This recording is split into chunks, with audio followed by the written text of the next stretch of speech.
Bonjour Agnès Virbin-Lebaudot. Bonjour. Vous êtes députée du Havre. Vous avez succédé à Édouard Philippe. Édouard Philippe ne s'était pas représenté. Les circonstances, comme on le sait maintenant depuis qu'il est Premier ministre, faisaient qu'il ne se représentait pas, lui, maire du Havre, à la tête de cette circonscription. Et si vous avez été élu, vous avez depuis rejoint les Constructifs.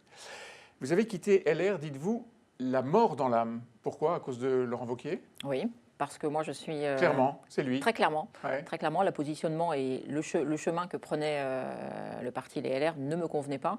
Moi j'étais assez jeune puisque j'ai pris ma carte au RPR à l'époque à l'âge de 15 ans. Ouais. Et quitter un parti politique lorsqu'on a pris sa carte à l'âge de 15 ans, c'est toujours compliqué.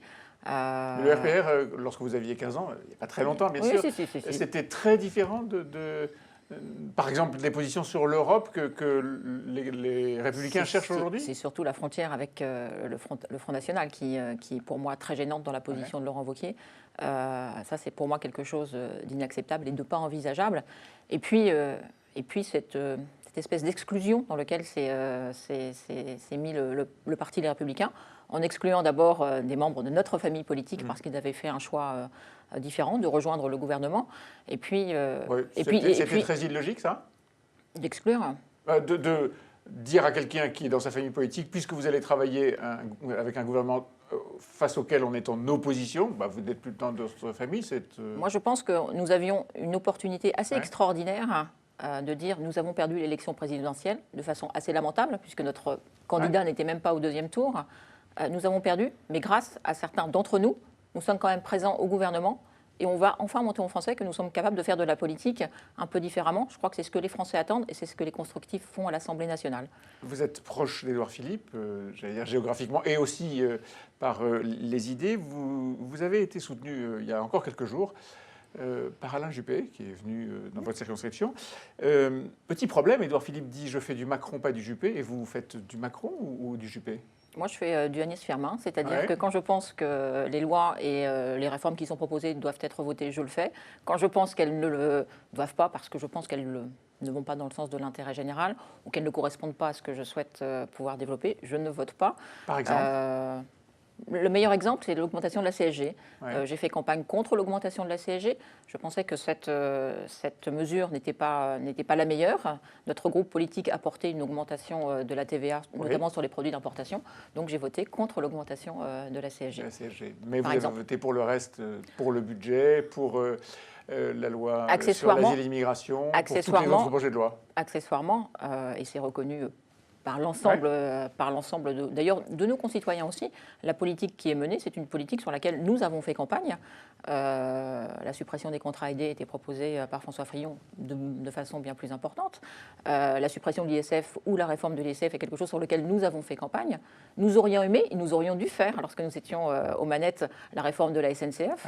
Voilà, toutes ces choses, pour l'instant, vont dans le sens de ce que nous aurions dû faire. Vous auriez fait si la droite avait été au pouvoir. Voilà. Au fait, Édouard Philippe, il est de droite. Et vous êtes de droite ou vous êtes de gauche? Agir, la droite constructive, c'est bien un parti de droite. Édouard Philippe, il me semble me souvenir, a déclaré 2 ou 3 fois sur le perron de Matignon lorsqu'il était de droite. Qu'il était un homme de droite. Il y a un an, lorsqu'il succède à Bernard Cazeneuve. Et aujourd'hui, il dit « je ne me pose plus la question », façon de dire peut-être que je ne suis pas de droite. Le débat qui est dans la recomposition, puisque nous sommes encore dans la recomposition, depuis un an tout ça bouge un petit peu et bouge beaucoup, le débat qui fait jour depuis quelques semaines, c'est est-ce qu'il existe toujours une droite et une gauche? Et votre réponse? Pour l'instant, la mienne est oui, je pense qu'il existe toujours une droite et une gauche. Il faut que ce clivage, il existe. La seule façon, et c'est ce que propose Agir la droite constructive, c'est la façon dont on travaille avec les gens de droite et avec les gens de gauche dans l'intérêt du pays, d'une ville, d'une région ou d'un département. Alors justement, quel est l'apport des constructifs? Non pas l'apport, vous venez de lire, à la bataille des idées, mais l'apport à la majorité. Le groupe En Marche est majoritaire à lui seul, clairement majoritaire.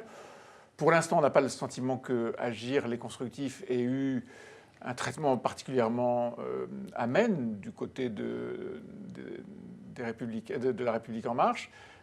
À quoi servez-vous? Pour l'instant, regardez bien tout ce qui se passe, notamment sur les amendements qui sont votés, les amendements qui sont votés, qui ont été les nôtres, notamment sur la loi Asile-Immigration. Je crois que l'apport du groupe parlementaire UDI Agir Indépendant a été important sur le débat sur la loi Asile-Immigration.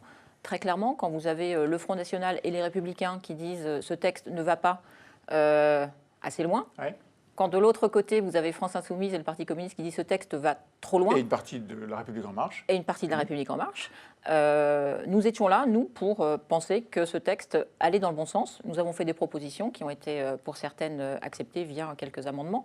Donc notre marque de fabrique, c'est celle-là, c'est de travailler en amont avec les ministres et avec le gouvernement en étant force de proposition quand nous pensons que ça ne va pas dans le bon sens. On va bien voir sur la loi de l'agriculture, sur la loi logement, qui vont être des lois qui vont être très discutées, sur lesquelles nous avons beaucoup d'amendements à proposer et nous souhaitons construire avec le gouvernement. Avec le gouvernement, mais en indépendance et en autonomie par rapport à la majorité. En indépendance et en autonomie. Et on voit bien que sur certains sujets, la loi asile-migration est sans doute le bon exemple, je veux dire, la majorité se fissure est sans doute un bien grand mot, mais on voit quelques députés qui commencent à marquer leurs différences. Ça a été le cas aussi hier soir et cette nuit, sur le fameux article 2, sur la loi contre les violences sexuelles et sexistes. Sur les violences sexuelles qui a provoqué un débat très Le MoDem a voté contre. Le MoDem a voté contre et vous avez voté contre aussi. Contre Toute l'opposition a voté contre. Grève SNCF, vous l'avez évoqué tout à l'heure, vous auriez aimé que le gouvernement précédent fasse cette réforme de la SNCF, qui n'était pas dans le programme d'Emmanuel Macron d'ailleurs, en passant. Donc cette réforme est arrivée par surcroît. Vous avez posé une question au gouvernement il y a quelques temps en demandant l'application du service minimum qui n'existe pas. Non. Alors qu'est-ce que vous entendiez par là ? L'idée c'était de dire est-ce qu'on peut qu'est-ce que le gouvernement peut faire pour accompagner les usagers qui souffrent? Alors moi, je fais partie de ceux qui souffrent beaucoup. La ligne Le Havre-Paris est très impactée. Et juste la ligne, même lorsqu'il n'y a pas de grève, qui est quand même très impactée. Avec les grèves, vous imaginez bien l'enfer que les usagers vivent. Comment le gouvernement peut essayer d'accompagner les usagers pour que cette période de grève se passe le mieux possible? Mais cette réforme est absolument nécessaire. Très bien, mais vous le savez, le service minimum n'existe pas au sens où il y a obligatoirement un nombre de trains qui roulent. Est-ce que ça veut dire que dans la réforme de la SNCF, vous auriez souhaité que le gouvernement aille plus loin et impose un service minimum? Alors il y a le service minimum, il y a le service garanti, et on a même entendu le service minimum garanti. Bon. On voit bien que tout ça est un peu... Mais le service minimum, ça n'existe pas. C'est-à-dire l'obligation pour certains de conduire des trains, bien qu'ils soient en grève et servir les usagers du service public. Ça n'existe pas. Je pense que quand on est un service public, moi étant pharmacien, les pharmaciens de grève, ils sont réquisitionnés. Je crois qu'on pourrait imaginer peut-être... Donc il devrait y avoir un service minimum à la SNCF. Je ne sais pas, peut-être imaginer lors de cette réforme ou d'une réforme suivante, et on le voit bien l'impact qu'ont ces grèves, certaines lignes ne sont pas desservies du tout les jours de grève. Imaginez à ce qu'il y ait au moins une fois par jour un Le Havre-Paris, par exemple, qui pourrait faire que les gens puissent aller travailler, puissent aller passer leurs examens, puisque nous sommes en période d'examen. Ça, ce sera probablement pour dans quelques années la prochaine réforme de la SNCF et on imagine les prochaines grèves. On l'espère en tout cas. Merci beaucoup Agnès Firmin-Le Bourdeau. Merci beaucoup.